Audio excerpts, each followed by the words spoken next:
Buenos días. Buenas tardes. Pues vamos a informar hoy martes, como lo hacemos cada semana en este día, sobre la situación de la salud y en particular lo que tiene que ver con las acciones para enfrentar la pandemia. Vamos el día de hoy a dedicarlo básicamente a hablar sobre la vacuna. Ese es el propósito, el plan que se tiene en lo general. Lo van a exponer el doctor Jorge Alcocer, Hugo López-Gatell y Marcelo Ebrard. Entonces comenzamos.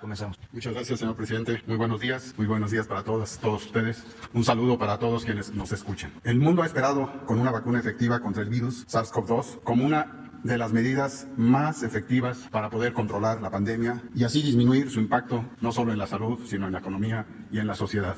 Como ustedes saben, la estrategia de la vacunación contra el COVID-19 implica otros grandes retos a los ya enfrentados durante la pandemia, entre los que destacan los diferentes requerimientos de manejo y de administración de los diferentes prospectos de vacunas con los cuales hoy contamos. También la poca disponibilidad mundial de vacunas en el corto y mediano plazo y la necesidad de no afectar la operación del programa de vacunación existente y necesaria en nuestro país. Como han sido ustedes informados desde hace prácticamente 10 meses, México participa de manera activa en diversas iniciativas para tener acceso a la vacuna, estableciendo como prioridad siempre que la población mexicana cuente con vacunas seguras y eficaces. El Gobierno de México garantiza que la vacuna que se distribuya y que se aplique cumpla con todas las pruebas y características necesarias para proteger la vida y la seguridad de todas las personas.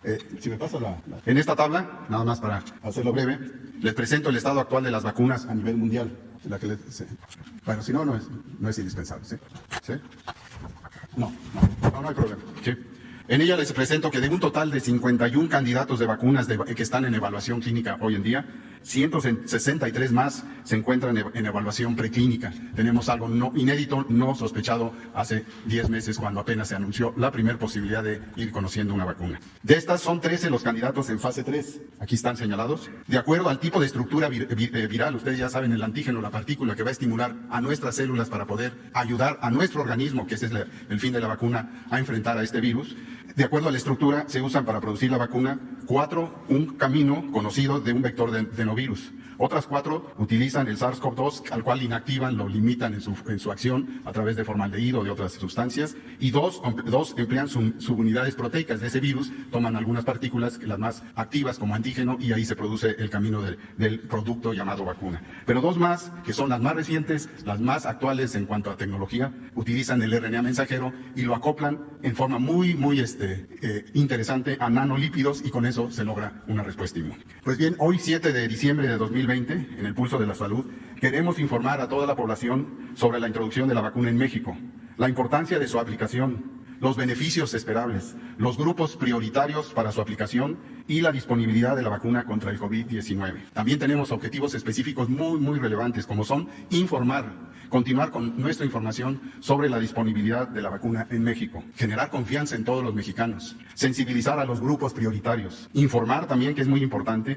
que la vacuna es únicamente una de las medidas de prevención. No vacunándonos se acaba la pandemia, no vacunándonos se termina la posibilidad de una infección si no cuidamos lo que ya se nos ha dicho todos los días en las conferencias. También informar al personal de salud quiénes serán las primeras personas en recibir la vacuna. Y finalmente, otro de los objetivos es informar a la población sobre los grupos prioritarios que recibirán la vacuna y las razones de la priorización. En forma paralela, como lo hemos hecho desde el primer día en que se ha tenido esta comunicación con la población, informaremos sobre la infraestructura nacional para el proceso de recibir, de almacenar y de poder distribuir las diferentes vacunas, la infraestructura del programa operativo de vacunación, así como la evaluación del impacto de esta estrategia inédita en la vacunación. Para ello, ya ustedes saben, el doctor Hugo López-Gatell conducirá esta parte. Muchas gracias.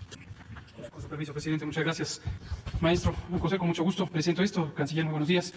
Como comenta el doctor Alcocer, secretario de Salud, el programa de vacunación contra COVID requiere un fino ordenamiento que esté cimentado en la evidencia científica contemporánea y en seguir las mejores prácticas, tanto nacionales como internacionales, en prevención y control de enfermedades, y también en diversos aspectos que tienen que ver con la ética, la igualdad social, o los principios de igualdad social y de justicia en el acceso a los sistemas o servicios de salud, en este caso, los recursos para la protección de la salud. Es por esto que desde hace más de 2 meses y medio el secretario Alcocer estableció que el existente grupo técnico asesor de vacunación, que fue a su vez configurado al inicio de la administración para asesorar al Programa Nacional de Vacunación, se dedicara de manera prioritaria a monitorear las prácticas de diseño y de asesoría de diseño del mundo en materia de la vacunación contra COVID, y también que se allegara de un conjunto de elementos de reflexión, insisto, científicos, técnicos, para diseñar el mejor esquema de vacunación contra COVID en el caso de México. En este grupo participa un conjunto de profesionales de la salud, mexicanas, mexicanos, y también participan especialistas del extranjero, entre otros 4 funcionarios o exfuncionarios de la Organización Panamericana de la Salud, que van desde un exdirector adjunto de la Organización Panamericana de la Salud hasta personas que recientemente participan en el programa de vacunación de la región de las Américas. También tenemos el privilegio de que en el propio grupo participa quien hoy funge como presidente del Grupo Asesor Estratégico para Inmunización de la Organización Mundial de la Salud, y es un científico mexicano ampliamente reconocido en el campo de la vacunología, el doctor Alejandro Rafael Cravioto Quintana. En este grupo se reflexionó, como digo, no solamente sobre los aspectos biológicos o los aspectos tecnológicos que tienen que ver con la vacunación,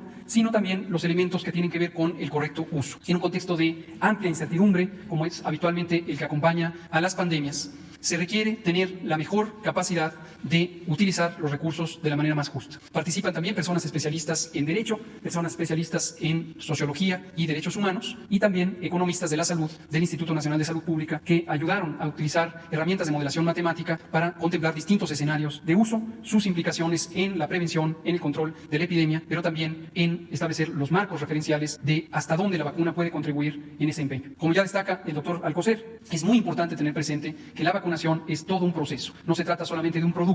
Y el hecho mismo de tener un producto que, desde que empezó la epidemia, buscamos todos en el planeta, nos permite tener nuevos horizontes de esperanza. En este momento, la vacuna abre un horizonte de esperanza para el manejo de la epidemia en México, en la región de América y en todo el mundo, porque la vacuna nos permite tener un giro muy radical de cuáles son los instrumentos que se pueden utilizar en combinación para un control más efectivo y más pronto de esta epidemia.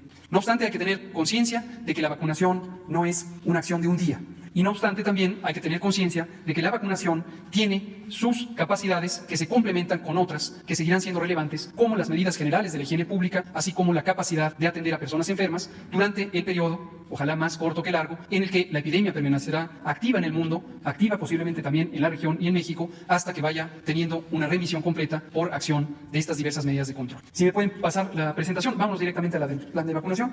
Hoy vamos a compartir solamente el elemento central, porque nos interesa tener este mensaje de cómo las vacunas pueden hacer el cambio importante en la dinámica de esta epidemia. Otros detalles técnicos los iremos comentando ampliamente, son parte del programa de comunicación pública que ha señalado el doctor Alcocer, que es parte de esta misma estrategia, de esta misma política de vacunación, y que se ampara en los principios de ética pública, de ética del ejercicio del poder público que el presidente López Obrador ha señalado desde el inicio de la administración. Transparencia, apertura y, sobre todo, el involucramiento de la sociedad en una tarea que es de todos. Así como el manejo de la epidemia es un asunto de Estado, la política nacional para la vacunación contra SARS-CoV-2, el virus que causa la epidemia COVID-19, es también un asunto de Estado. Y esto requiere el involucramiento de todos los sectores de la sociedad, cada quien en la medida de sus capacidades y cada quien de acuerdo a las atribuciones que la ley le dispone. Este es solamente para que lo tengan presente, haremos público el documento.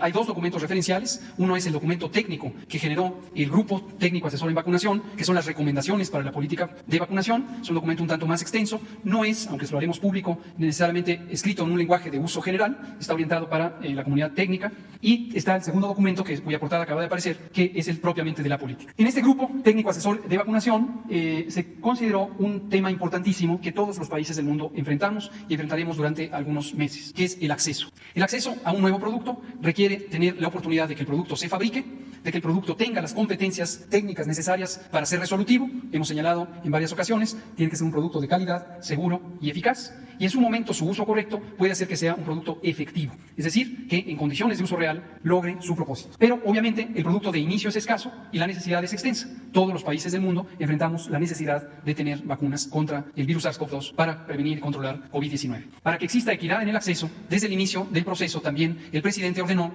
y esto ha sido comentado previamente, que se ejercieran los elementos de la diplomacia mexicana para poder posicionar cuál es la perspectiva del gobierno de México. Y es una perspectiva de equidad, es una perspectiva de justicia distributiva para que no exista acaparamiento de los distintos recursos para la salud y en especial las vacunas. Y en su momento, con gran éxito, la Asamblea de las Naciones Unidas aprobó una resolución formulada formulada por el Gobierno de México para que se establecieran los mecanismos necesarios para un acceso equitativo. En parte, embarados en esto, surgió la plataforma COVAX, que se ha comentado aquí ampliamente, sobre el acceso de los distintos productos en un mecanismo regulado que permita a los países ir adquiriendo el producto en condiciones favorables de acuerdo a sus economías, pero también en los tiempos más convenientes desde el punto de vista del interés general, global, para tener el mejor manejo global de la epidemia. Vemos que aquí también la producción de inicio puede ser limitada, pero si los países colaboramos unos con otros y además tenemos planes estructurados, podemos aprovechar esa producción limitada en una forma estratégica que nos permita ir alcanzando objetivos claros de control y prevención. Las prioridades nacionales dependen mucho de la configuración de cada país, de cada sociedad, y en todo momento tenemos que tener claro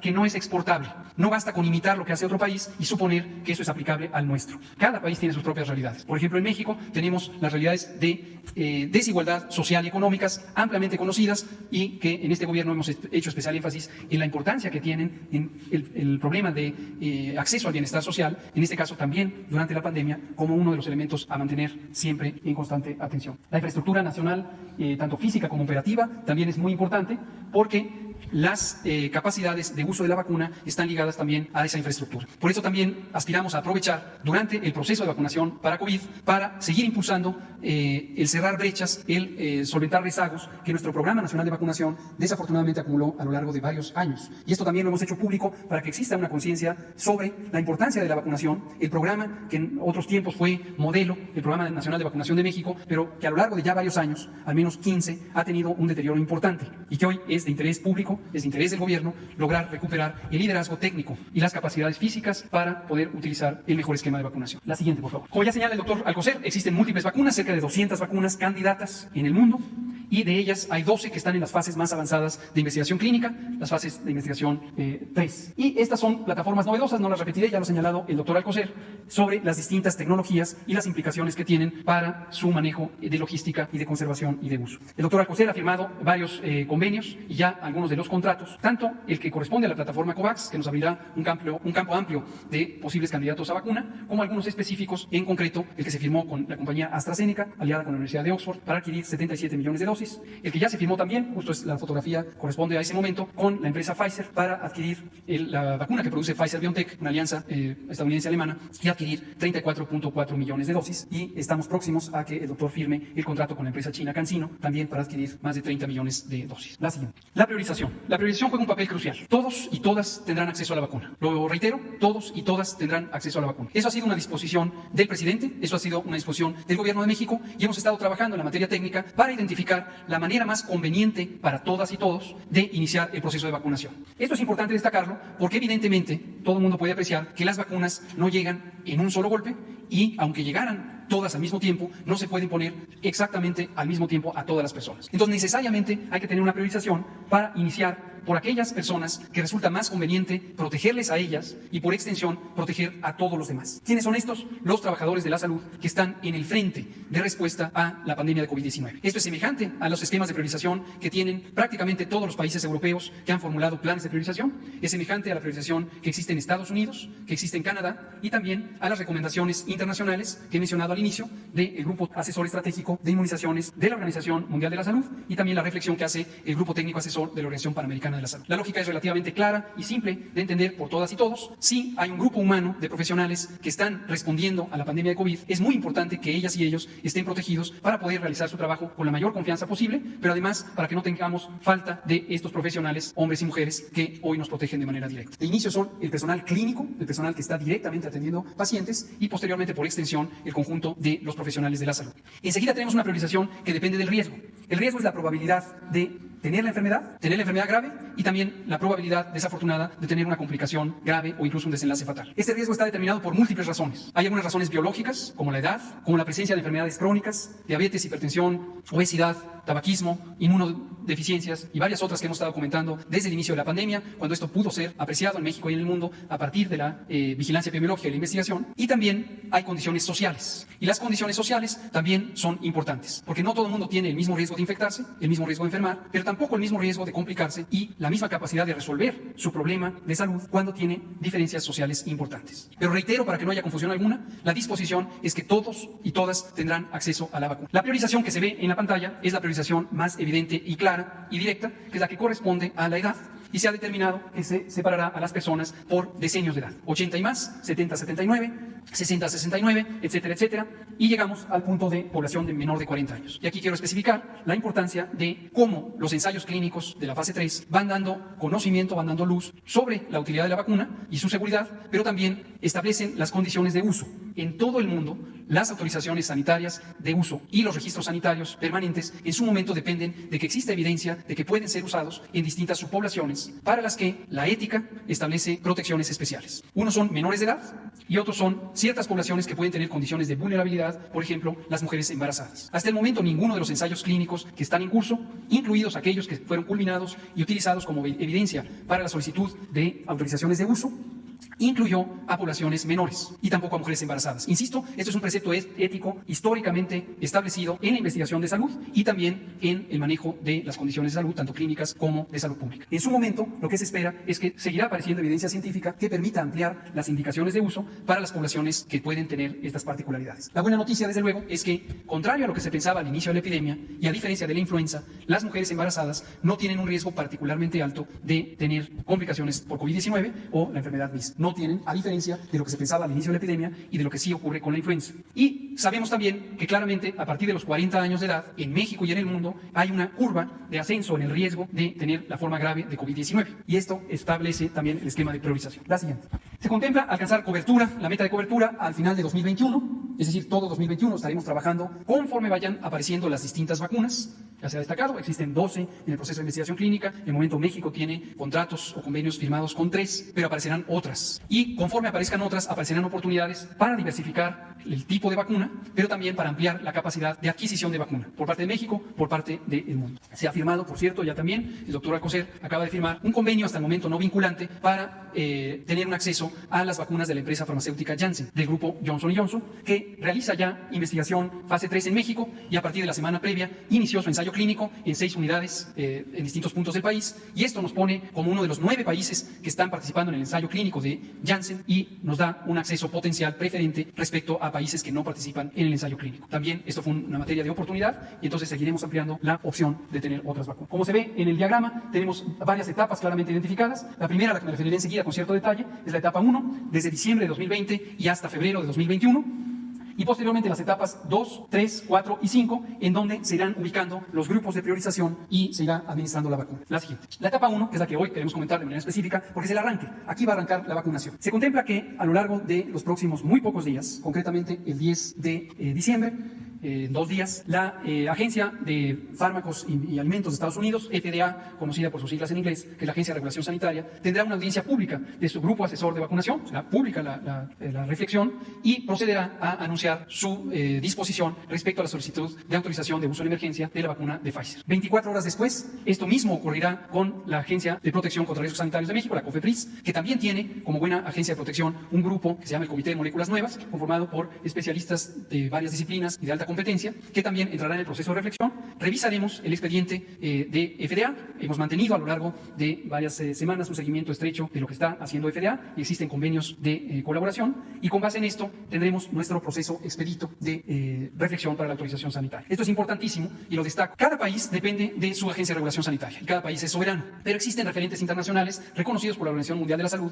de las llamadas agencias sanitarias de alto desempeño. Indudablemente hay 2 que destacan en el mundo y son la FDA de Estados Unidos y la Agencia Europea de Medicamentos, y sus dictámenes no son obligatorios de adopción en el resto de los países del mundo, pero sí son referentes técnicos muy importantes que nos permiten tener un procesamiento más expedito de las reflexiones en nuestra Agencia de Protección contra Riesgos Sanitarios, COFEPRIS, la Comisión Federal. Y una vez que se obtenga eso, tendremos ya identificado claramente el momento de llegada de las vacunas.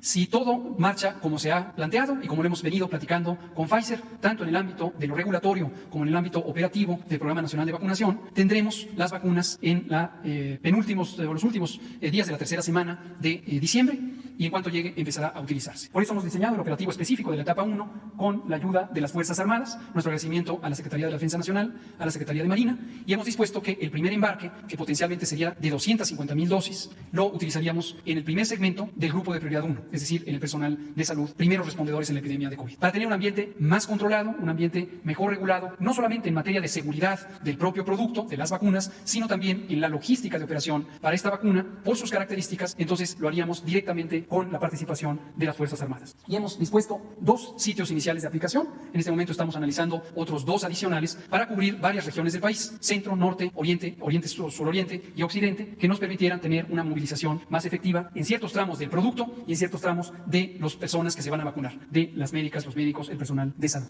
Con el gobierno de Coahuila, con el señor gobernador Miguel Ángel Riquelme, hemos ya estado en pláticas, inicialmente a través de su secretario de Salud, el doctor Roberto Bernal, y más recientemente él ya sancionó la posibilidad de que en Coahuila podamos tener uno de estos nodos de vacunación. La siguiente. Algunas características de la vacuna de Pfizer, todo el mundo la tiene que tener presente, ya se ha comentado previamente. Es la única vacuna que hasta el momento requiere ultracongelación. Ultracongelación es menos 70 grados. Esto para el mundo ha sido un reto, pero los retos están diseñados para vencerse y solventarlos, encaminarnos a sus soluciones. La solución en parte depende de una tecnología que el propio Pfizer ha dispuesto. Son unas cajas de congelación avanzada que nos permiten movilizar el producto y tenerlo viable por hasta una semana, y esto nos permite ampliar la distancia a la que se puede alojar el producto. Posteriormente, el producto tiene que ser descongelado y pasado a temperatura de refrigeración convencional de 2 a 8 grados centígrados, se reconstituye y puede ser aplicado, y tenemos algunos días para poderlo utilizar una vez descongelado. Ahí está, 125,000 esquemas que se aplicarían entre diciembre del 2020 y hasta el inicio de 2021. Prácticamente la llegada del producto es al final del año, por lo tanto es obvio que inmediatamente sigue el mes de enero. Aquí comento también, para que haya claridad, las vacunas disponibles serán muchas más. Las ya contratadas con Pfizer son 34,400,000 y se requieren 2 dosis de este producto. Este producto debe ser administrado la segunda dosis a los 21 días, por lo tanto es imprescindible que el producto esté garantizado que estará en el punto de aplicación dentro de los siguientes 21 días. El embarque original de 250,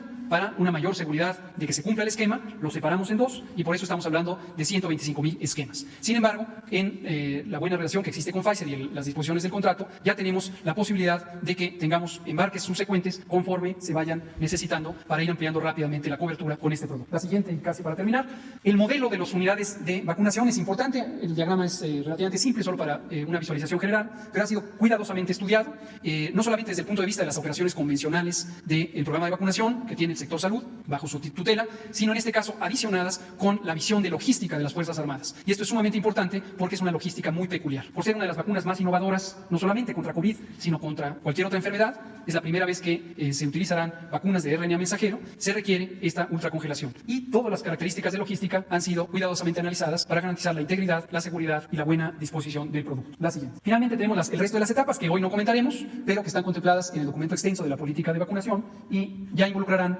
el tránsito de unidades militares a las unidades civiles, el aprovechamiento de todas las unidades competentes del Sistema Nacional de Salud y en este caso también condiciones innovadoras para acelerar el uso de la vacuna. No solamente se trata de que la vacunación contra COVID sea un elemento de protección enmarcado en el Programa Nacional de Vacunación, sino se requiere la continuidad del propio programa para los otros 14 inmunógenos que el programa mismo ya contiene y además acelerar el paso para la aplicación de la vacuna COVID. Hemos estado en conversaciones con el sector privado, no tanto o no solo de salud, sino en general el sector privado, y también con algunos centros académicos, destacadamente la Universidad Nacional Autónoma de México, en donde podríamos hacer una convocatoria extensa, amplia, social, para aplicar la vacuna en modalidades no convencionales. La siguiente. Por último, tenemos un plan de comunicación que ha estado también cuidadosamente diseñado, parte de las recomendaciones del Grupo Técnico Asesor de Vacunación. En el sector salud hemos refinado los mensajes y con el apoyo de la vocería de presidencia, al frente de Jesús Ramírez, hemos estado diseñando esta campaña. Esto es muy importante. Existen movimientos antivacunales en el mundo desde hace tiempo y no es raro que exista resistencia o temor a la aplicación de una vacuna que es nueva. La campaña va dirigida, por un lado, a sensibilizar respecto a la importancia de la vacuna en el manejo de la pandemia de COVID. En la segunda componente, a informar todos los detalles relevantes, no solo del aspecto técnico, sino de los componentes de uso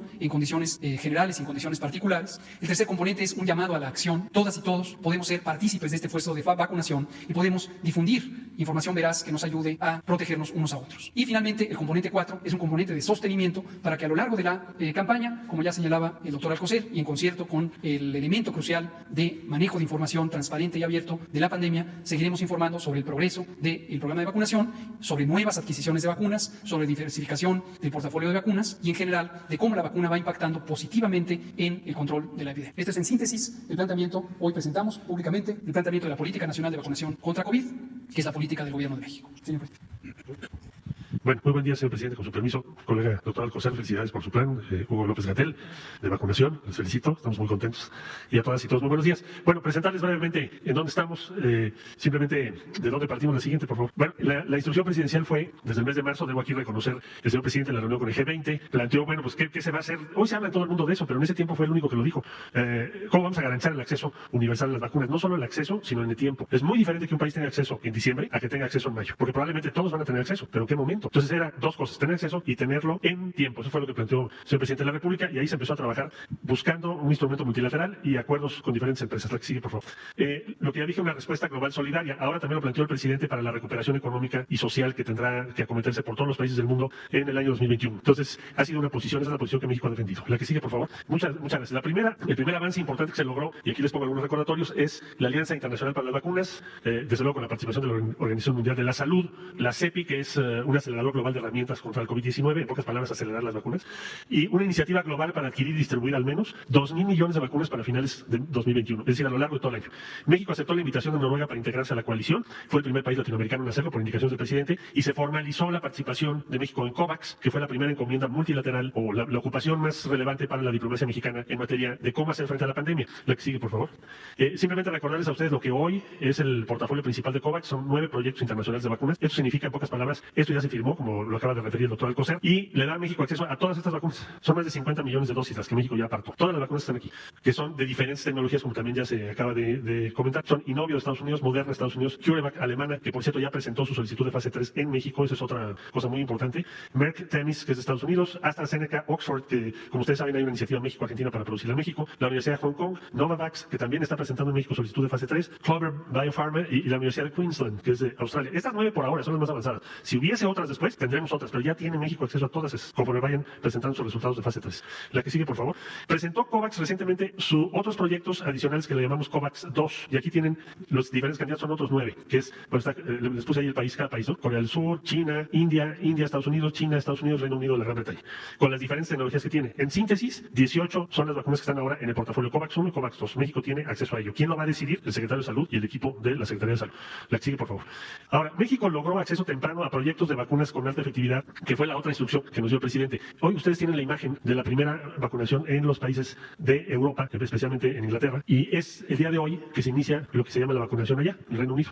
Como ya se dijo también, Estados Unidos tiene su sesión para analizar FDA Pfizer el día 10. Bueno, pues la instrucción del presidente fue, no solo tenemos o debemos tener acceso, sino México tiene que llegar al mismo tiempo que el primer país que inicie vacunación. Pues son dos cosas distintas. No estamos diciendo hoy, México va a iniciar en abril, México va a iniciar en diciembre, que fue la instrucción del presidente. Incluso, les recuerdo a ustedes que en la visita que se hizo a Washington, el motivo principal de la reunión que hubo entre México y Estados Unidos en esa ocasión fueron las vacunas, porque la preocupación del presidente ha sido que lleguemos en tiempo. Bueno, se firmaron estas 3 convenios que ya son de su conocimiento, y entonces con Pfizer vamos a tener suministro a partir de diciembre, es decir, de este mes. Ya ahora está presentado ante las autoridades de salud, y una vez que lo resuelva FDA, como también ya lo explicó ahora el subsecretario López-Gatell, también México va a tomar su decisión regulatoria. En pocas palabras, tenemos acceso a la vacuna y depende ya de nosotros si la aprobamos, no la aprobamos, cuándo la usamos y de qué forma. Ya no estamos en la circunstancia que no tuviésemos acceso. Tenemos el acceso garantizado y firmado. Y eso es muy buena noticia ya de instrucción y la preocupación que ha tenido el presidente. La siguiente, por favor. Pfizer ya se explicó. Hay 34.4 millones de dosis, es lo que firmó el doctor Alcocer. Me dirán, oigan, pero solamente hay 125,000 las cifras, ¿no? Son 250 las que van a llegar en diciembre, como explicó el doctor López-Gatell. Enero, febrero y marzo, 1 millón cada mes. Abril, 12 millones. De nuevo, en abril, pues va a haber más producción, por eso los números crecen. Pero lo importante era empezar en diciembre, si no, no estaríamos escuchando el plan de vacunación el día de hoy. Y eso es un gran logro de México. La que sigue, por favor. CanSino, 20 centros autorizados ya funcionando, están todas las entidades federativas que están participando en este momento. Esta semana esperamos firmar el contrato por el pedido, porque ya se hizo un acuerdo de precompra, el pedido de 35 millones de dosis. Y el ensayo global permitirá que la empresa pueda ingresar su expediente en la COFEPRIS en las próximas semanas, una vez que terminen su fase 3. La que sigue, por favor. El avance AstraZeneca, ¿cómo está? ¿Cómo ha funcionado? México precompró 77.4 millones de dosis. Se prevé que la entrega empezará a fines de marzo, principios de abril. Y esta es una vacuna que no tiene fines de lucro. Estamos trabajando con Argentina. Y la producción en México va a estar en tiempo y forma con mucho esfuerzo, que también hay que reconocer tanto a la empresa argentina como a la empresa mexicana, los laboratorios que están haciendo esto. La que sigue, por favor.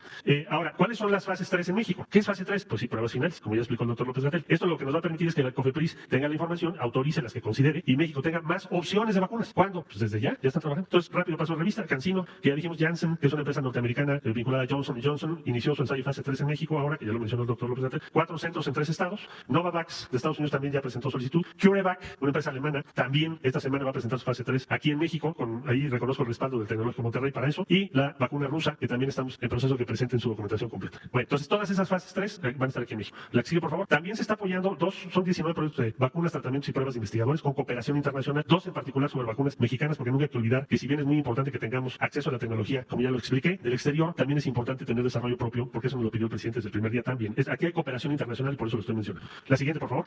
Entonces, tenemos una batería de tratamientos, que es otra prioridad que se nos marcó, traer a México el mayor número de tratamientos posibles. Entonces, aquí tienen ustedes ya presentados a COFEPRIS, Remdesivir. Hay algunos que son muy difíciles de pronunciar, pero bueno, ahí los tienen ustedes, con diferentes características. También presentado el segundo ante la COFEPRIS el día 26 de noviembre. Hay otros contactos para traer de Corea del Sur y Alemania. Ya se hizo diferentes opciones de tratamientos. Y al final les pongo una lista 1, 2, 3, 4, 5, que los hemos ido a buscar para que presenten en México sus resultados y que también es sumamente importante tenerlos. Ya están o están por presentarse entre la COFEPRIS y la Secretaría de Salud. La que sigue, por favor. Termino diciendo, dijo el presidente, estamos adelantándonos para ser de los primeros en contar con la vacuna, que se va a aplicar de manera universal, es decir, a todos. Es un derecho de todos los mexicanos, es para toda la población de manera gratuita. Así lo dijo el presidente López Obrador. Presidente, pues hoy, con el plan que nos acaban de presentar, pues estamos a vísperas de que esto sea una realidad. Misión cumplida. Bueno, pues este es el motivo de la exposición, todo relacionado con la vacuna, todo el procedimiento que se ha seguido para que se tenga, como aquí se ha dicho, ya desde este mes la vacuna y se empiece a llevar a cabo la campaña de vacunación en todo el país. Abrimos. Gracias. Buenos días, presidente. Shaila Rosagel, corresponsal del Grupo Gili y Pastel de Sonora, La Crónica de Mexicali y Frontera de Tijuana. Mi pregunta es sobre el tema, preguntarles cuánto estiman que podría vacunarse la totalidad de la población de México. Es decir, se habla ahí de menos de un 75%, si se contempla que será para el 100% de la población esta vacuna, y si será en esta fecha que pusieron ahí del primer trimestre de 2022, cuando se llegaría a la totalidad de la población, o cuál es el estimado. Y también preguntarles si por cada estado, o sea, si va a ser la totalidad de las personas por grupo de edad de cada entidad, como se irán vacunando. Es decir, irán pasando por cada grupo de edad y serán todas las personas por cada estado de ese grupo. Bueno, primero la vacuna se va a aplicar de manera universal, es decir, a todos. Es un derecho de todos los mexicanos. Va a ser gratuita, es decir, de aplicación universal y gratuita. Como ya se mencionó, se va a priorizar, se va a dar preferencia a médicos, enfermeras, a los que están atendiendo enfermos COVID y a las personas mayores. Esto también incluye a quienes tienen enfermedades crónicas. Ese es el plan que aquí se ha presentado. Van a seguir informando el doctor Alcocer, el doctor Hugo López-Gatell, sobre los pormenores de la aplicación de la vacuna. Desde luego es para todo el país, hasta las comunidades más apartadas. Nos va a corresponder definir la estrategia. Ahora, por ser una vacuna que requiere de bajas temperaturas y por ser el primer envío, se está pensando en muy pocos centros para la vacunación, pero en la medida de que se vaya llevando a cabo este programa, se va a ampliar y se va a ir a vacunar a todas partes. Ese es el propósito. Estamos pensando que se va a contar con todas las dosis y que lo vamos a lograr este año que viene, o sea, que todos estemos vacunados. No tenemos problemas financieros. Esto es muy importante, que podríamos estar hablando de dosis millonarias de vacunas, pero la pregunta es, ¿y cómo se va a financiar? Pues es informarle a la gente que ya tenemos los fondos para ese propósito. Ya se tienen disponibles para iniciar 20,000 millones de pesos. Eso fue lo que Hacienda reservó para el mes de diciembre. Sin embargo, me gustaría que el doctor Alcocer les explicara más sobre esto, sobre cuántas dosis, cómo está la compra de las vacunas, cuánto dinero hay disponible y de qué manera vamos a ir llevando a cabo todo este programa. Sí, muchas gracias, señor presidente. Si en efecto esto es toda una estrategia progresiva, no podemos dar precisamente debido a todavía la falta de conocimiento. Ya no es incertidumbre, sino falta de conocimiento en los detalles del tipo de vacunas que se van a requerir y que van a estar, como ya dijo el señor presidente, empezamos con el reto mayor de tener el producto que es muy, muy alentador, el laboratorio Pfizer, pero que requiere un cuidado no máximo de 5 días, 6 días de haberse descongelado progresivamente para ser utilizado. Si no, pues se inutiliza, se inactiva la vacuna. Se podría poner, pero no es eso. No, es necesario tener ese control directo y para ello se van a utilizar, lo ya señalado, con un apoyo de la misma empresa para tener ultracongeladores que progresivamente, el detalle parece sencillo, pero es progresivamente ir bajando por minuto los grados hasta lograrlo en un tiempo en el cual se tiene que agregar un diluyente porque esto viene en polvo, liofilizado, para conservarse más tiempo. Y todo esto hace que se empiece por los lugares donde se tiene acceso y en cierta forma llevar la vacuna no llevar la vacuna hacia los lugares, sino acercar a los usuarios, a los que la van a recibir, a la vacuna. Esa es una situación también inédita, pues de que ustedes saben que aquí en México las campañas de vacunación, que son muy exitosas para los niños, pues es al revés. Esto, desde luego, ya se señaló el costo, que no hay problema, el precio, la inversión, mejor dicho, no hay problema en las primeras 3 vacunas, no hay problema porque ya está agendado, pero nosotros necesitamos todavía que esperar si la segunda y tercera vacuna, que también se puede dar por pensado que en el primer trimestre del próximo año ya tienen que haber sido cubiertos su costo, su precio, su inversión. Esto desde luego está ya garantizado y progresivamente en el curso del año también esto nos requiere tenerlo ya preparado de acuerdo a lo que se va a tener que ir agregando. El ir agregando será gasto no tan marcado como el llevarlas con equipos de ultracongelados, sino en una forma más sencilla. Y hay alguna de ellas que es hasta ahora una sola dosis, pero hay varias otras que van a generarse precisamente en el progreso tecnológico para que sea tan solo una dosis. Lo de las 2 dosis requiere, por ejemplo, en la primera etapa, en lo que ya explicó el doctor Hugo López-Gatell, que tenemos que asegurar que aquel vacunado tenga que regresar o le tengamos que llamar y mantener en comunicación, lo que estamos haciendo desde aquí siempre, para poderlo tener asegurado que se le vuelva a poner la vacuna. El costo, repito, y le estoy dando vueltas porque no me quiero equivocar y los números son traicioneros y no quiero dejar una falsa información, y esto lo maneja directamente el señor presidente con el secretario de Hacienda, quien también está al tanto de ello, y desde luego el recurso que se dio ya está cubierto, pero se tiene que complementar, y me queda de tarea con el señor presidente y con ustedes darles ese número exacto por periodos, de acuerdo también a la situación de que no todavía se tiene cuántas van a ser requeridas de un contrato que puede tener, desde luego, tocamos madera, que no se siga teniendo el uso de esa vacuna, cualquiera de las posibilidades, por alguna razón, y entonces el contrato como tal, ahí sí le sé, se tiene que firmar ante esas posibilidades, esas circunstancias, y pues tendremos que manejar el presupuesto para cada una de las situaciones que van a ser diferentes e inéditas para esta situación. Muchas gracias. Una segunda pregunta. Presidente, el secretario de Salud de Baja California informó que hay escasez de medicamentos para sedar a las personas que requieren ser intubadas a causa del COVID. Si usted está enterado de esta problemática y de qué forma se va a apoyar a Baja California. Sí, estamos muy enterados desde antes de que empezara la escasez. Debido, ustedes saben que se necesitan 3 tipos de acciones ante el paciente que se va a intubar y después para desintubarlo, en lo cual se tiene que considerar su estado de alerta. Hay que ponerle una especie de anestesia muy localizada, pero muy importante, relajante muscular, y después precisamente un segundo medicamento, y también en el regreso para la normalidad de su estado de conocimiento necesitamos esto. Esos medicamentos se escasearon debido a que muchos en todo el mundo hacían lo mismo, y sin embargo tenemos buenas noticias en 2 formas. Desde hace un mes se convocó al ingenio del mexicano y del médico, y de hecho era necesario ver que otros medicamentos que usan los anestesistas, por cierto, eran equivalentes o sustitutos precisamente de estas 3 acciones en la sedación, en la contractura muscular, y se logró que tengamos esa posibilidad. Con eso se está atendiendo esa parte. Pero la segunda parte importante y el mensaje es que sí se encontraron ahora un lugar en el extranjero y también en la Ciudad de México de laboratorios que lo tienen, y esto es cuestión de días para poderlo ya tener, pero tenemos que seguir en ese camino porque se utiliza mucho. En 3, 4 o 5 ampolletas al día se tiene que estar tratando para un paciente en cierta forma, porque hay que mantener cierto nivel de sedación y cierto nivel de contractura muscular o de acción sobre músculos que tienen que vigilarse mucho y subirse y bajarse, y esto es un reto como todos los que tienen muchos médicos en la especialidad, y esto es lo que estamos haciendo, y pronto, y a todos los lugares, el INSABI tiene precisamente esta comunicación, el Instituto de Salud para el Bienestar, para poder dar el doctor Alejandro Alipi, pues, por si quieren conocerlo, ya lo saben ustedes, es el encargado de este sustento y estará en unos días ya en cada uno de los lugares donde esto está siendo solicitado. En esta semana empieza. Sí.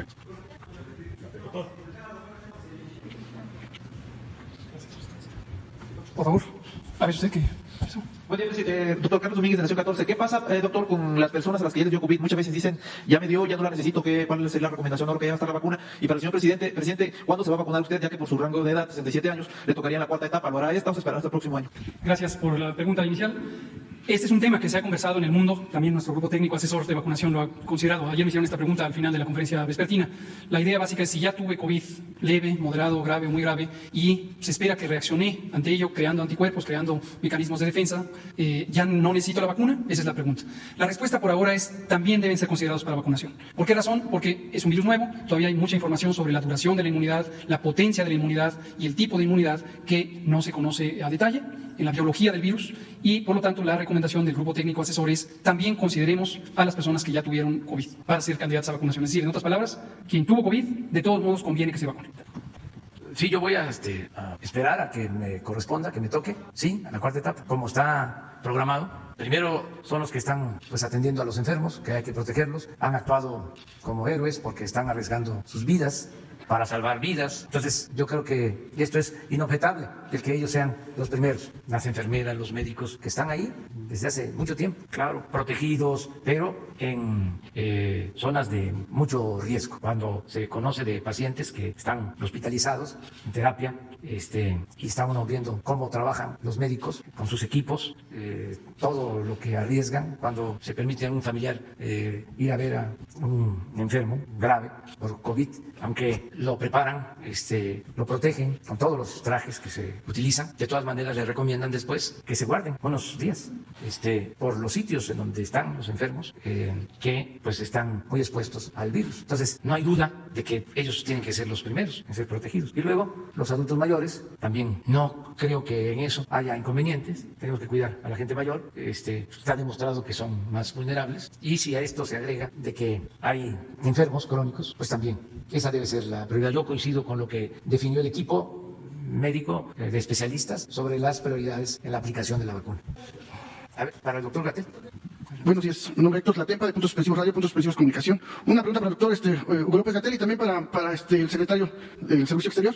Doctor Hugo López Gatell, ¿qué posibilidad se tiene de implementar las pruebas aquí para los compañeros reporteros periodistas que venimos frecuentemente a las mañaneras? Si se podrían hacer ya pruebas para nosotros que estamos constantemente, y qué posibilidad hay si se está implementando en la Ciudad de México este sistema de QR en los restaurantes, si se ha pensado implementarlo incluso aquí también para ver que haya un mayor control entre nosotros, mayores cuidados, mayor responsabilidad con respecto a eso. Y de una vez al secretario, ¿no?, que también tiene que ver Servicio Exterior.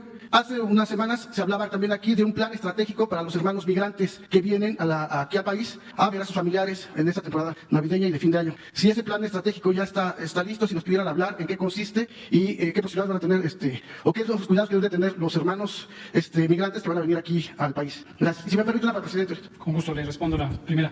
Es más una gestión que una pregunta de interés público, pero me parece de todos modos relevante atenderla. Sobre el QR. Este mecanismo, para quienes están fuera de la Ciudad de México o no lo conocen, lo platicamos. Quienes están en la Ciudad de México también vale la pena que lo conozcan.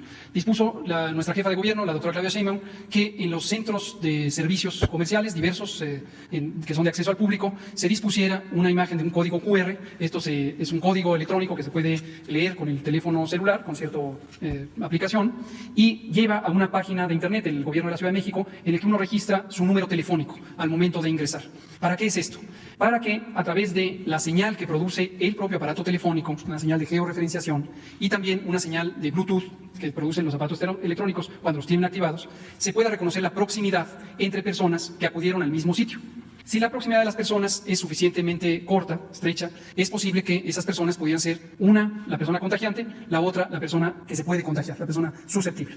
Y esto lo que facilita es lo que en epidemiología le llamamos el estudio de casos y contactos, que precisamente hemos comentado que lo venimos haciendo desde el inicio del manejo de la epidemia, incluso antes del primer caso. Desde enero lo hacemos en todo el país. Es un mecanismo de facilitar ese estudio de casos y contactos. En un momento dado, si una de las personas que acudió al lugar resulta detectada como positiva al virus SARS-CoV-2, entonces se puede avisar de una manera confidencial a las personas que registraron su número telefónico. Aquí debe quedar muy claro que la información privada está a buen resguardo porque solo es una transacción electrónica en donde un robot le manda una señal a quien registró su número telefónico y le dice: usted posiblemente estuvo en contacto con alguien que tuvo COVID, repórtese a este número, etcétera, si le dan instrucciones. El mecanismo lo pensamos también en el gobierno federal desde abril. ¿Por qué razón no lo implementamos? Porque diversas realidades de la operatividad lo que requieren es un tramo de control más corto, concretamente un gobierno local. Y la Ciudad de México, el gobierno de la Ciudad de México fue el primero en adoptar este tipo de tecnología. En este caso lo hizo a través de una aplicación que el propio gobierno de la Ciudad de México estableció, pero habíamos desarrollado en una aplicación móvil, COVID-19 MX, que sigue vigente, un módulo para ese propósito. Pero se requiere el entusiasmo de gobiernos locales que estén en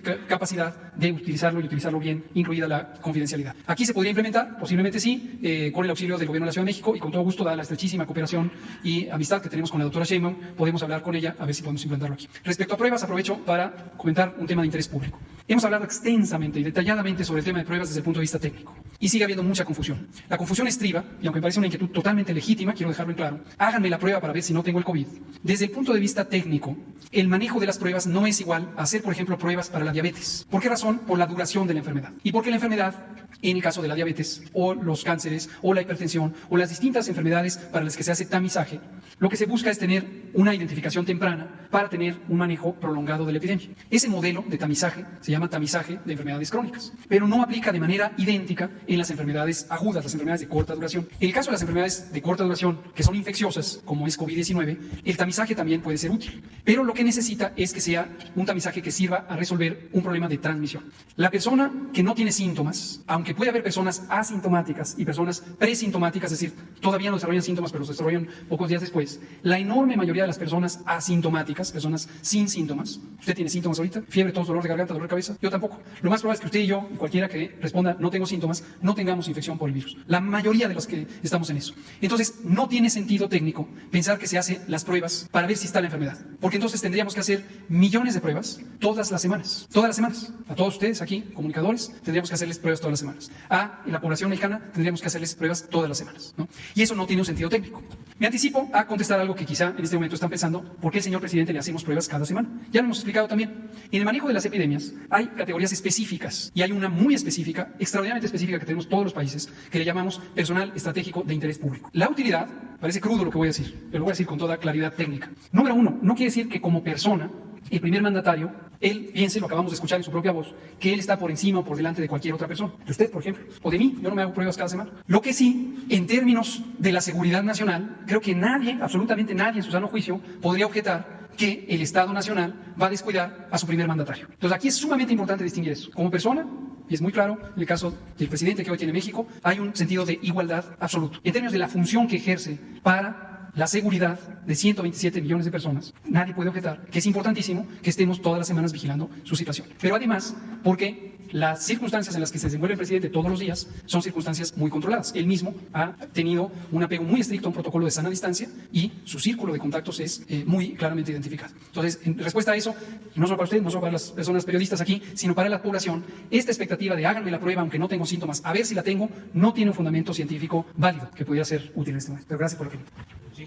Sí, muy breve. Haremos un esquema muy parecido a lo que estamos haciendo en este momento con la influenza, es decir, conseguir a través de los consulados acceso a vacunas debidamente autorizadas y con los cuidados del caso, dependiendo qué tecnología sea el que se vaya a usar, pues poder hacerlo en los consulados. No creo que lo podamos hacer antes de enero, entonces yo les informo en detalle por qué no se puede antes de enero, por todo lo que explicamos. Entonces, pero lo que vamos a hacer es lo que ya estamos haciendo ahorita con pruebas y la vacuna de influenza en Estados Unidos. Sara. Sí. Y nada más una por última, presidente, para usted. El Programa Nacional de Inglés, PRONI, se encuentra dentro del convenio marco, por lo tanto, y como es de su conocimiento, se cubre con presupuesto federal. Cuenta con reglas de operación únicas, pero que cada gobierno estatal manipula y malversa a su conveniencia para poder maquilar el presupuesto que compete no solo al salario de los maestros de inglés PRONI, sino también para su capacitación. En las reglas de operación PRONI se les etiqueta como asesores externos especializados, lo que usa el Estado como pretexto para no basificarlos. Estas maestras y maestros han intentado de distintas formas ser escuchados, ser tomados en cuenta y que se conozca su situación actual. Han estado presentes ante la Comisión de Educación, presidida por la diputada Adela Piña Bernal, en la Comisión de Trabajo y Previsión Social, presidida por el diputado Manuel de Jesús Valdenebro Arredondo, en la Comisión de Seguridad Social, presidida por la diputada Mari Carmen Bernal Martínez, y también en la Comisión de Hacienda, presidida por la diputada Patricia Terrazas Vaca. Este asunto, señor presidente, tomó mayor fuerza con la iniciativa que se logró gracias al movimiento en el estado de Tamaulipas, donde se logró la basificación de más de 2,000 teachers, así como su reconocimiento de antigüedad. En diversas ocasiones le han entregado su pliego petitorio al secretario de Educación Pública, Esteban Moctezuma Barragán. Él tiene incluso ya conocimiento de todo esto, de todo lo que aquí se le está exponiendo. Señor presidente, quien desafortunadamente no ha mostrado interés en apoyar a las familias PRONI, que no cuentan con este servicio médico ni prestaciones de ley. Ha habido acercamiento con el licenciado Rafael Flores Mendoza, jefe de oficina del secretario de Educación, quien les dejó en claro que los maestros de inglés PRONI no estaban contemplados todavía para su basificación. Han abordado a la directora general de Desarrollo Curricular, la maestra María Teresa Meléndez, y lo oyen, pero solo les contestó que pues estos son procesos y que pues todavía no hay nada. En el presente tiempo de pandemia que todo México está pasando, más de 2,000 teachers PRONI no fueron recontratados porque no cubren el perfil académico, después de ya estar trabajando más de 5 años. Lo que los estados no reconocen es que las reglas de operación también especifican que el Estado es el responsable de la profesionalización de estos maestros. Tema delicado en que en estados como San Luis Potosí y Michoacán sigan los teachers esperando sus salarios desde el mes de septiembre. Por ello, presidente, estos maestros y maestras han solicitado en que lo que inicia el proceso de basificación, que se lleve a cabo un contrato único nacional para los teachers, donde se establezcan sus pagos en tiempo y forma, así como el pago de sus vacaciones, que los estados ya no sean intermediarios de su presupuesto, para que dejen de manipularlos y maquillarlos, y sobre todo que cambien las reglas de operación, las cuales reconocen a los teachers como asesores externos y no como maestros y maestras. Sería todo, presidente. Sí, vamos a que de nuevo Esteban Moctezuma dé respuesta al planteamiento de los maestros de inglés que hacen a través de tu persona. Si te parece, hacemos ese compromiso de que él dé una respuesta a través tuyo. Sara. Sí, gracias, presidente. Para el doctor Gatell, sobre el plan de vacunación, preguntarle, no me quedó muy claro, para las personas con enfermedades crónicas, después del personal médico, ¿serían ellos independientemente de la edad? Muchas gracias, Sara, por mencionarlo, para que quede claro. No, sería por bloques de edad en 2 segmentos, con y sin, pero ambos tendrían acceso al mismo tiempo. Es decir, la condición de enfermedad crónica es un elemento de llamado a la población, semejante a lo que hacemos con la influenza, que decimos todos los años, personas con enfermedad crónica acudan cuanto más pronto posible. Pero los bloques de edad los vamos a ir priorizando de acuerdo a, como eje de la priorización. Ahora, también un asunto que es importante es que, decía yo al principio, que las condiciones de vida son un elemento. Independientemente de la priorización de los individuos, que está con el eje de edad y que tiene los componentes de con y sin comorbilidades, activamente la realidad epidémica nos va a ir diciendo dónde vamos a ir desplazando más aceleradamente las vacunas. Que quede claro, todos los 32 estados de la República, todos los municipios, es decir, toda la población tiene el mismo nivel de acceso de todos. Pero desde luego, si hay un estado que está teniendo un momento de emergencia epidémica, pues tenemos que anticipar o acelerar el paso en ese estado o en esa región. Es decir, será de acuerdo a la edad, independientemente de Es correcto. Es y correcto. preguntarle si conforme avanza el tiempo, llegan más vacunas, se compran más vacunas, digamos, se producen más de acuerdo a los avances que hay, ¿se podría acelerar también el plan de vacunación o ese ya se quedaría independientemente de eso? Qué buena pregunta también, muchas gracias. Conforme vayamos teniendo mayor acceso a nuevas vacunas, porque vayan existiendo, como ya explicó el canciller, tenemos todo un portafolio de vacunas al acceso en México que estratégicamente fue identificado. Por cierto, siempre agradecemos al canciller y a la Secretaría de Relaciones Exteriores, a todo su equipo, porque participaron de una manera fenomenal justamente en esa identificación y acceso a las vacunas en el mercado mundial, ¿no? Tanto la parte colaborativa de COVAX como la parte de los convenios bilaterales. Conforme esto se vaya concretando, porque las compañías acaben sus ensayos clínicos fase 3, empiecen a tener capacidad de producción, se empiecen a hacer contratos, nos amplía la dotación, porque simultáneamente vamos a tener abastecimientos. Y entonces ahí es donde vamos a poder acelerar el paso. Y también ahí es donde participarían formas no convencionales de vacunación, porque no queremos que la capacidad instalada del Sistema Nacional de Salud sea un factor restrictivo. El número de personas vacunadoras, el número de unidades de salud, eso pudiera ser un factor restrictivo. Por eso en el planteamiento de la política de vacunación hemos considerado mecanismos creativos, mecanismos alternativos para expandir la capacidad de vacunación. Y finalmente, nada más, en el tema de los niños, la vacunación en los niños sería, digamos, en la última etapa, entiendo, y estaría sujeto al el regreso a clase sujeto a la vacunación. No necesariamente, de hecho no. La dinámica de transmisión de las comunidades escolares tiene sus peculiaridades y llevamos también muchos meses trabajando con el secretario de Educación Pública, el maestro Moctezuma Barragán, precisamente en diseñar los mecanismos que harían factible el retorno a clase. Todo esto en el escenario sin vacuna. En un momento dado, ¿el tener vacuna puede ayudar? Sí, sí puede ayudar, pero no es una cosa que nos limite. Gracias, presidente. Y solo si me permite, nada más preguntarle, esta iniciativa que envió para la regulación de los agentes extranjeros en México, como los de la DEA, ¿es prioridad para usted para que se apruebe en este periodo en el Congreso? Y si esto no ha causado fricciones con Estados Unidos. Gracias. Bueno, hay una iniciativa en este sentido para normar la relación, porque no existe un marco legal claro sobre la cooperación. En otros países hay reglas, hay normas, en Estados Unidos, de lo que pueden ellos permitir a integrantes de otros gobiernos realizar en su territorio como países independientes, libres, soberanos. Entonces, nosotros queremos de una vez resolver esto, que las reglas estén claras, que la relación la tenga el Estado mexicano a través de una dependencia responsable, que no se pueda tener relaciones con todas las secretarías sin saber el tipo de misión que se está llevando a cabo. Es decir, poner orden, porque hay convenios que se fueron creando. Creo que el más cercano fue de 1992. Entonces ya llevamos, ¿cuántos años? 28 años. Entonces, pues queremos ordenar esto y sí enviamos ya una iniciativa que estamos esperando que se apruebe en este periodo ordinario, aunque falta muy poco tiempo, pero ya está en estudio tanto en la Cámara de Diputados como en la Cámara de Senadores. general contigo? No, son muy respetuosos los del gobierno estadounidense de las decisiones que nosotros tomamos, como también nosotros somos respetuosos de las decisiones que toman en Estados Unidos y en cualquier otro país. Entonces sí necesitamos que haya reglas claras en la cooperación. ¿Cómo? Sucede en cualquier país del mundo. Está todo reglamentado, regulado. Y en México, por una situación especial, no existe un marco jurídico claro sobre cómo debe llevarse a cabo la cooperación para el combate a la delincuencia y para garantizar la paz y la tranquilidad en México y en el extranjero. A ver, pero ya atrás. Gracias, presidente. Esteban Dudán, Expresión México. Presidente, ya hace días le denuncié sobre un caso de un superdelegado en Chihuahua. Usted me pidió pruebas, sin embargo, atendiendo el calendario de asistencias de medios. Bueno, pues hasta ahorita es que ya las tenía, incluso ya Jesús Ramírez tenía conocimiento de eso. Sin embargo, quise hacerlo aquí en conferencia, dadas el golpeteo en redes sociales, pues usted sabe que siempre que se le hace un cuestionamiento de esta naturaleza, la gente cree que es un ataque hacia usted. Entonces, por eso hasta ahorita le aviso sobre las pruebas que ya las tengo, se las doy enseguida a Jesús. Otro caso similar, presidente, es el de el delegado en Durango, donde también los trabajadores, al denunciar actos de corrupción, pues están siendo despedidos. Son 60 empleados, entre hombres y mujeres, quienes ya desde hace tiempo les dijeron que ya no trabajan ahí, no les han entregado su dinero, e incluso ya interpusieron una queja ante la Junta Local de Conciliación y Arbitraje, y es el momento que no han tenido ninguna respuesta. Han tomado también las instalaciones de la Secretaría de Bienestar en Durango para ejercer presión en este sentido. Incluso el delegado ya les envió la Guardia Nacional para desalojarlos. Sin embargo, al no haber elementos, al no tener el personal de la Guardia Nacional para desalojarlos, puesto que era una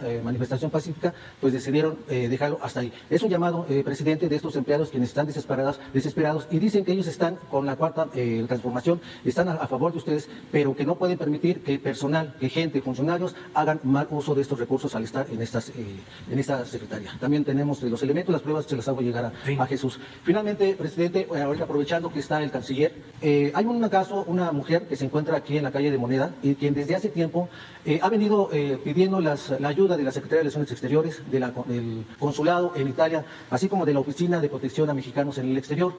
Ella tiene un problema de los cuales sus hijos están secuestrados en Italia. Ha habido algún tipo de problemas con el papá de sus hijos y tuvo la necesidad de venirse para acá porque allá no encontró eco, no encontró quien le apoyara, ni la embajada ni el consulado.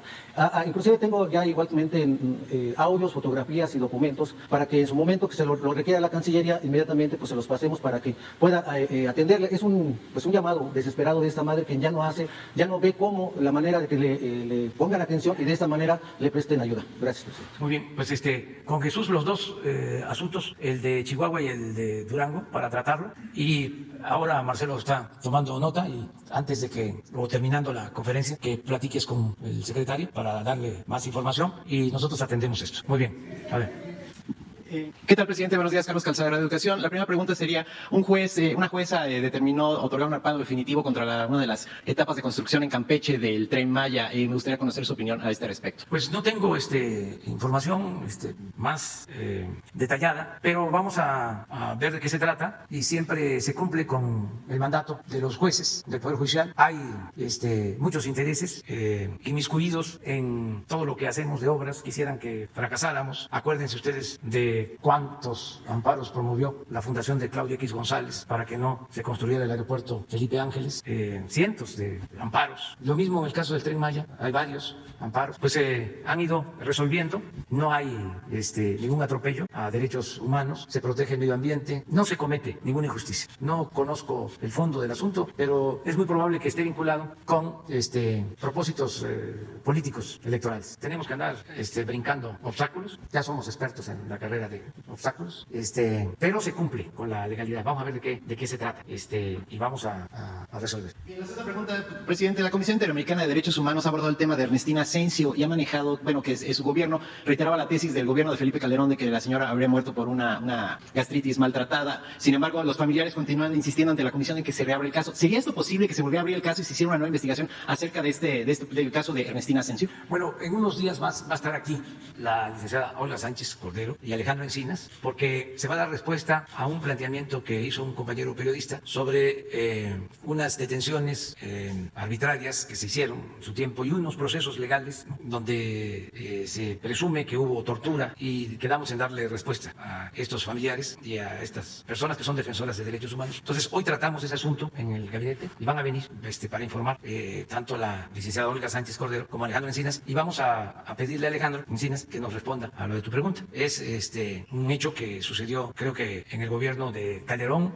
en la Sierra de Zongolica, en Veracruz, lo tengo presente, de una anciana que fue víctima pues de un atropello, de un abuso. Entonces, hay que ver cómo está el expediente. Nosotros no tenemos ningún interés en cerrar expedientes, en dar carpetazos a los asuntos. Lo mejor, cuando hay dudas acerca de impartición de justicia, es ventilar los casos, independientemente de los términos legales. Lo mejor es convencer y argumentar, hacer justicia. Entonces, no es porque ya venció el término, ya prescribió, ya no hay nada que hacer. No, buscar la forma para que los familiares de las víctimas queden satisfechos o sean atendidos como lo merecen. Esa es nuestra política, en todos los casos. Y bien, por último, no sé si conocido con el canciller Marcelo Ebrard acerca de esta solicitud de extradición en contra de Genaro García Luna, por favor. A ver, ¿y por qué también?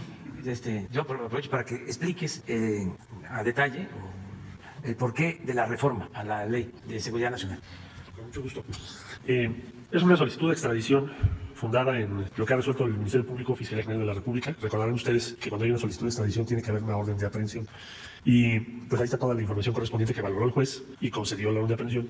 Fiscalía General de la República nos pidió gestionar la extradición y es lo que exactamente hicimos. ¿Cuál va a ser la respuesta por parte de la autoridad de los Estados Unidos, que aquí involucra, lo resuelve un juez? Pues vamos a esperar a que se dé esa circunstancia. Veremos. Los procesos de extradición son largos, porque desde luego el que es sujeto de una solicitud de extradición tiene derecho a defenderse. Entonces ya se presentó y ahora viene un proceso que estimamos va a ser largo, no es un proceso muy corto.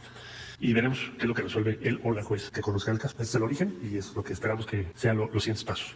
Reforma a la Ley de Seguridad Nacional se adiciona aquello que tiene que ver en general con agentes extranjeros en México. Desde luego que hay muy diversas disposiciones de diferente orden jerárquico normativo. Te vas a encontrar notas diplomáticas en el caso de Estados Unidos, pero no solo. Te vas a encontrar disposiciones que obligan a diferentes instancias del Ejecutivo Federal, como es el acuerdo de 1992. Te vas a encontrar acuerdos bilaterales, pero no hay un código en donde puedas tú ver claramente cuáles son las reglas que se deben de seguir. Entonces, el primer propósito es que aquello que están en diferentes disposiciones de diferentes jerarquías se toma para establecerlo claramente en un solo cuerpo legal, que es esa ley que regula la seguridad nacional.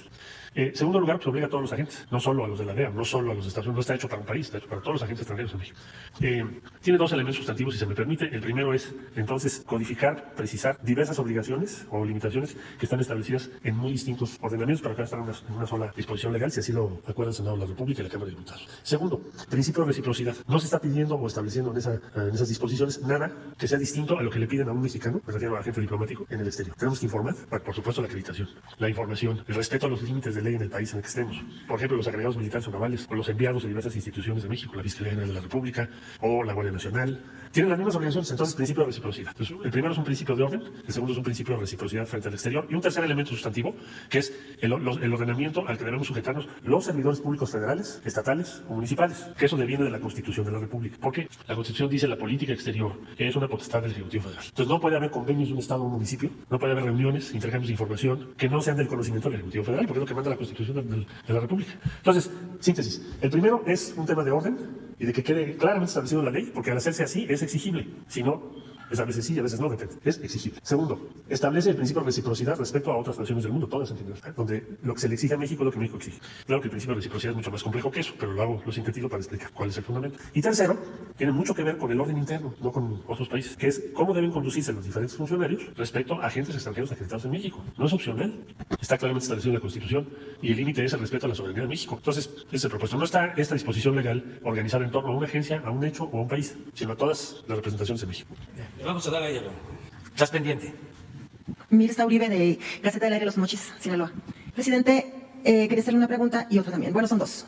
Una es la respuesta que ha dado la ciudadanía en Sinaloa, la preocupación de que hace unos días el gobernador Quirino informó que este próximo enero los niños regresan a clases. Hay un problema con las vacunas que se está dando por etapas, se está viendo ahorita, ya se entiende. Sinaloa está preocupado por ese tema, la cuestión de la salud de los niños y la escuela, el regreso a la escuela. Esa es una para el doctor Gatell, la pregunta cuándo o por qué o qué se puede hacer ahí en ese momento. La segunda es darle las gracias al señor Alejandro Encinas, a usted, porque se está movilizando, se está solucionando el tema del programa agrario de la ILAMA y también del Colorado. Muchas gracias de parte de los sinaloenses de ese tema, esos problemas. Perdón, hace tiempo cuando recién regresé acá, cuando recién vine, estábamos hablando del 10%, que bajó al 10 la calificación de seguridad en Sinaloa. Bajó a 10, que estaba en los lugares muy importantes y buenos, porque en otros estados estaba en el primer lugar, segundo lugar de delincuencia organizada. Ahorita estamos en el número 26, gracias a Dios. Se ha dado mucho decomiso, han trabajado como se debe, como se está trabajando y como debe trabajar en Sinaloa en cuestión de la seguridad. Pero aquí hay un problemita que se ha dado de muchos años atrás, de administraciones atrás. Hablemos de la administración pasada, que fue la más dura para los policías. No tienen buen recurso, no tienen buenos pagos, está muy mal el pago del policía allá en Sinaloa. Después el gobierno se preocupa o se molesta porque los policías se pasan a otras situaciones negativas, cuando no deben de estar los policías así. Pero desgraciadamente la administración pasada también de gobierno dañó mucho el tema de los pagos del salario del policía municipales y estatales en aquellos lugares como Sinaloa. En este momento se podría decir que tiene los mejores lugares de trabajo. El lugar número 26 es algo que nunca se imaginó vivir en Sinaloa.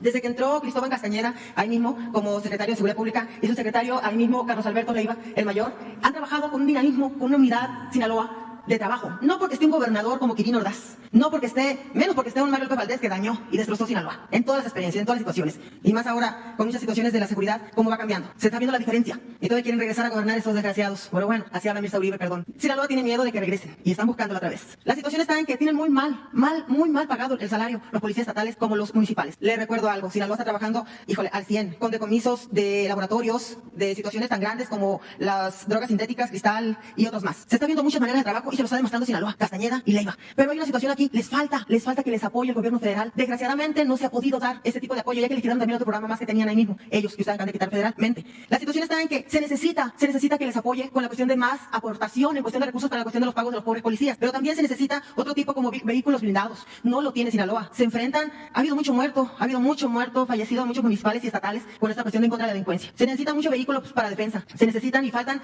1,200 policías ahí mismo, porque han renunciado. No tienen con qué, no hay armamento largo ni corto, no hay vehículos, tampoco cuentan estos policías ni esta situación ahí en Sinaloa.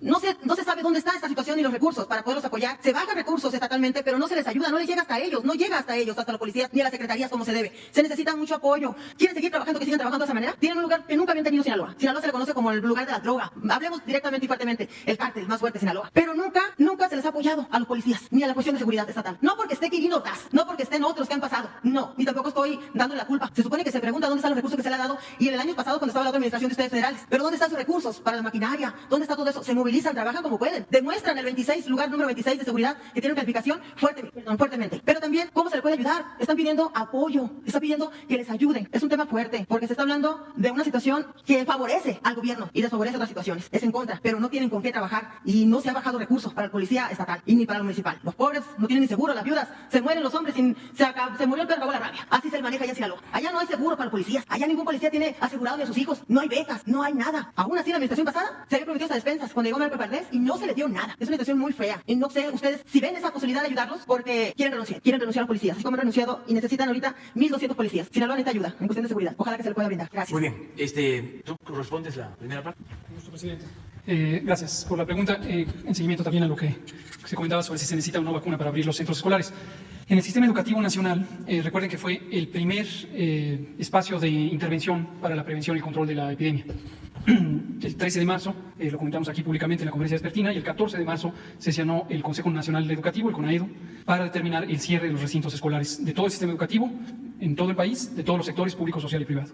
Y desde esa temprana fecha, ese sábado 14 de marzo, establecimos, en acuerdo con el secretario de Educación Pública, Esteban Moctezuma Barragán, y el propio CONAEDU, distintas condiciones para el retorno. Entonces, así de temprano fue la reflexión colegiada, tanto de educación como de salud, sobre las condiciones de seguridad sanitaria que se necesitarían para el retorno. Obviamente, en algún momento tendremos que retornar y ya desde entonces lo habíamos contemplado. Existe evidencia científica útil de otras enfermedades infecciosas de carácter epidémico, en particular de la influenza, y se han identificado ciertamente los espacios escolares como sitios en donde existe confluencia de personas, proximidad de personas y el intercambio de materiales que pueden hacer factible la transmisión. Es de especial interés el sector de la educación básica, Las niñas y niños tienen un contacto físico muy cercano, un tanto difícil o casi imposible de regular. Pueden incluso compartirse materiales donde se involucra saliva, mocos, en fin, ¿no?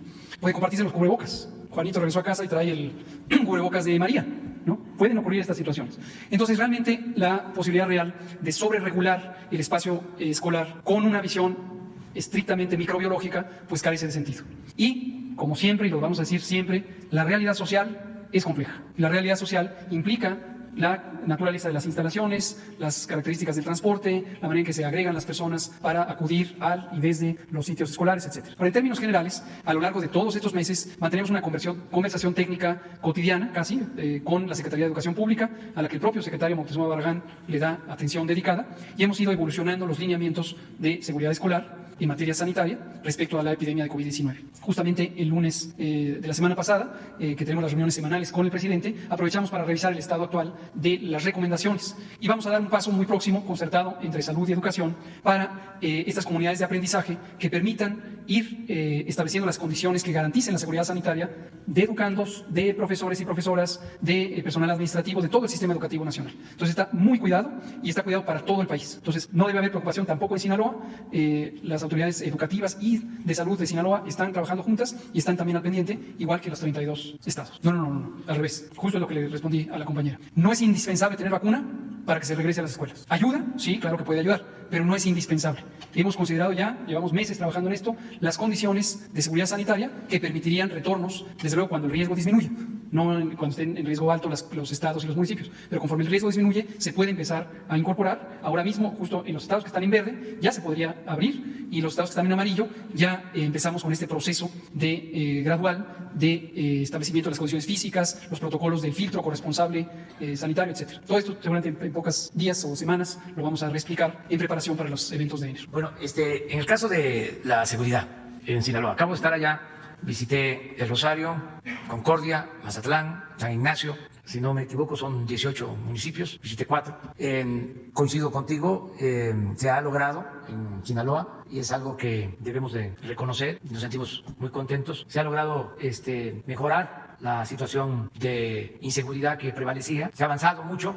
Hay poca incidencia delictiva en Sinaloa, es algo que no sucedía, tenía tiempo, lo podríamos hasta ver si tienen el último reporte sobre incidencia delictiva, homicidios en el caso de Sinaloa, en octubre, sí, en delitos de alto impacto, y sí ha habido un avance importante. Cada día 20 del mes se informa sobre la situación de seguridad en el país. Vienen los secretarios, todos los integrantes del Gabinete de Seguridad. Yo te propongo que para ese día se dé un informe sobre el número de policías que hay por entidad federativa, porque es importante que se conozca y cuánto ganan. Y esto va a ayudar a entender qué situación se tiene. Pero este es nacional, pero lo que queremos es Sinaloa. O sea, hay donde están todos los estados. Por ejemplo, homicidio o secuestro, robo de vehículo. En general, nada más para ver si la hipótesis se puede probar. Es de los informes mensuales. Estos son homicidios. Aquí está Sinaloa. Entonces es 1, 2, 3, 4, 5, 6, 7, 8, 9, 10, 11, 12, 13, 14, 15, en el lugar 16 en homicidios. Y de acuerdo a la población, está aquí. ¿En cuál? A ver. Estos son los que han aumentado. Este es a finales de octubre. Y esto es lo que han disminuido. O los estados que disminuyeron, que son 21. En homicidio, ¿verdad? Homicidio doloso. Y aquí está Sinaloa, 7.4 menos. O sea, sí es cierto lo que tú dices. Falta revisar lo que están ganando los policías y la protección que tienen, es decir, las prestaciones que deben de tener. Eso, alrededor del día 20 de este mes, lo explicamos. Es importante poder decir de que un estado como Sinaloa tenga estos buenos resultados, porque Sinaloa es un estado de mujeres, de hombres, trabajadores. Sinaloa es el granero del país. Es donde se producen los alimentos básicos y se está ahora en un buen momento a pesar de la pandemia, eso lo pude constatar, y están haciendo buen trabajo las autoridades. No quiero generar polémica, pero estuvieron con nosotros los presidentes municipales de El Rosario, de Mazatlán, de Angostura, de San Ignacio, los 4 presidentes municipales, y están trabajando bien, y lo mismo el gobernador Quirino Ordaz, y así también en otras partes del país donde las autoridades locales están cumpliendo. con su deber, con su responsabilidad. Y en el caso de Sinaloa se está actuando de manera conjunta, gobiernos municipales, el gobierno del estado y el gobierno federal. Y hay muchas acciones en beneficio de la gente y van a seguir teniendo los sinaloenses apoyo del gobierno federal. Y ahora sí, ya quedamos, el día 20 se da a conocer cuánto ganan los policías en el país. ¿Sí? ¿Cuántos policías hay? ¿Cuánto ganan? ¿Qué prestaciones tienen? Esto es muy importante. Y también aprovechar para ver el avance de la Guardia Nacional. Hay ya estados en donde son más los elementos de la Guardia Nacional que los policías estatales, porque se ha ido avanzando y se trabaja de manera coordinada, de manera conjunta. Nos vemos mañana. Quedas pendiente, mañana. No, pero Jesús, ya, mañana. Vamos, sí, mañana, vamos a Sonora. Vamos a ir a Sonora el lunes y el martes de la semana próxima. Es posible que sea Oaxaca. Visita a los caminos de Oaxaca que están construyendo los mismos habitantes de las comunidades y de los municipios de usos y costumbres y vamos a supervisar caminos. Bueno, el viernes es probable Oaxaca. El sábado no hay actividad, con respecto al día. El domingo, sí, también, caminos, Oaxaca. El lunes tenemos la conferencia y nos vamos a Sonora, hacia Bavispe, pero pasamos a Moctezuma, porque vamos a inaugurar un cuartel de la Guardia Nacional, Moctezuma. Nos dormimos en Bavispe. El martes, la reunión de seguridad y la reunión de salud se va a llevar a cabo desde Bavispe, Sonora, el martes. Y la conferencia también, el martes. Y nos regresamos y el miércoles estamos aquí. De nuevo.